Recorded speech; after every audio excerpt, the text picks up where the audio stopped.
तर नमस्कार मंडळी, मी प्रवीण शंभरकर. तुम्ही पाहता खेड्यातील मुलगा.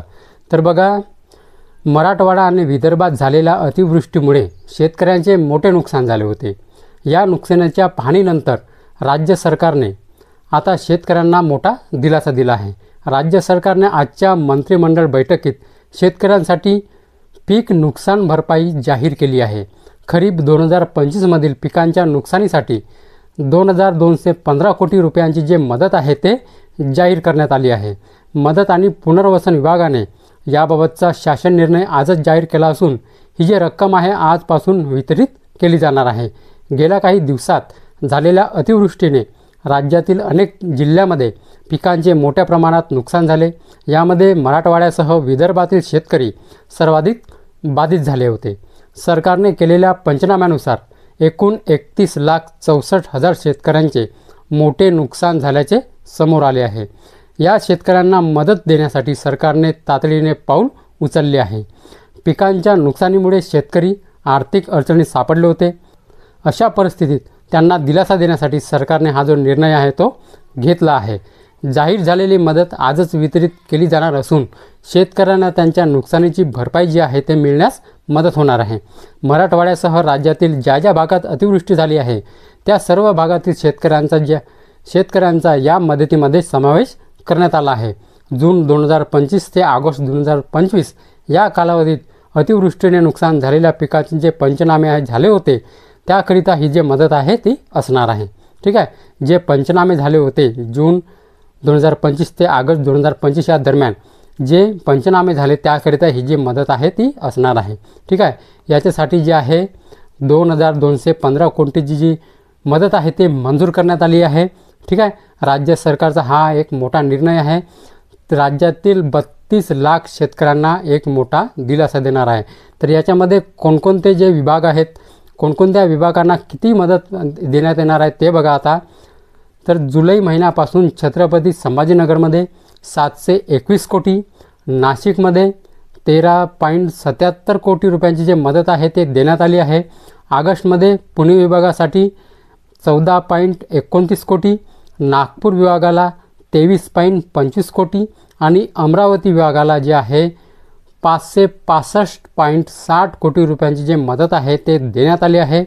तर कोकण विभागाला जे आहे 10.53 कोटी रुपयाचे जे आदेश आहे ते निर्देश देण्यात आले होते.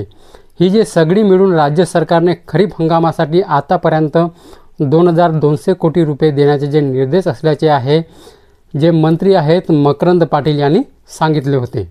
ठीक आहे. तर बघा, छत्रपती संभाजीनगर, नाशिक, ठीक आहे, पुणे, नागपूर, अमरावती जे असे कोकण विभाग आहे अशा विभागांना जे आहे 2215 कोटींची जे मदत आहे ते मंजूर झाली आहे. राज्य सरकारच्या वतीने शेतकऱ्यांना मदत करण्यासाठी 2215 कोटींची मदत आतापर्यंत रिलीज जे आहे ते करण्यात आली आहे.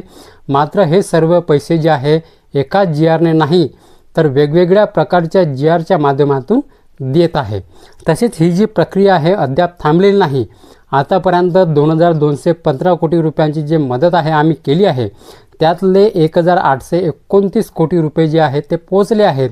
वाटप झाल्यानंतर देखील शेतकऱ्यांना पूर्ण पैसे मिळण्यासाठी 10 ते 12 दिवसांचा कालावधी लागेल असे मुख्यमंत्री देवेंद्र फडणवीस साहेब यांनी सांगितलेले आहे. सर्वच पालकमंत्री आपापल्या जिल्ह्यांमध्ये जाऊन आलेले आहेत. इतकेच नाही तर ते उद्या देखील जाणार आहेत. मी स्वतः देखील काही जिल्ह्यांमध्ये जाणार असल्याचे देवेंद्र फडणवीस यांनी सांगितले. मात्र मला याचे राजकारण करायचे नाही. पूरग्रस्त भागाची पाहणी करण्याची मागणी उद्धव ठाकरे यांनी करणे हेच हास्यास्पद असल्याचे फडणवीस यांनी म्हटले आहे. राज्यातील पूर परिस्थितीवर फडणवीस म्हणाले की ज्यामध्ये जे काही मदत करता येईल ते आम्ही मदत आपण करू. मंत्रिमंडळाच्या बैठकीमध्ये महाराष्ट्रातील पूर परिस्थितीवर विस्ताराने चर्चा झाली आहे. आतापर्यंत 975 मिलीमीटर पाऊस झाला आहे आणि सरासरीपेक्षाही 102% जे पाऊस आहे जास्त आहे. NDRF अंतर्गत केंद्र सरकारच्या वतीने आपल्याला ॲडव्हान्समध्ये पैसे दिलेले असतात. ते पैसे आपण सध्या खर्च करतोय. राज्य सरकारच्याही काही पैशांची गरज पडली तर ती मदत देखील तत्काळ केली जाईल असे जे आहे मुख्यमंत्री देवेंद्र फडणवीस यांनी म्हटले आहे. ठीक आहे. तर आता तुम्हाला समजलं असेल, जे 2215 कोटींची मदत आहे, जे मंजूर झाली आहे, पीक नुकसानी जे भरपाईसाठी जे मदत मंजूर झाले आहे 2215 रुपयाची, ते कोणकोणत्या विभागांना मिळाले आहे मी तुम्हाला सांगितलं आहे.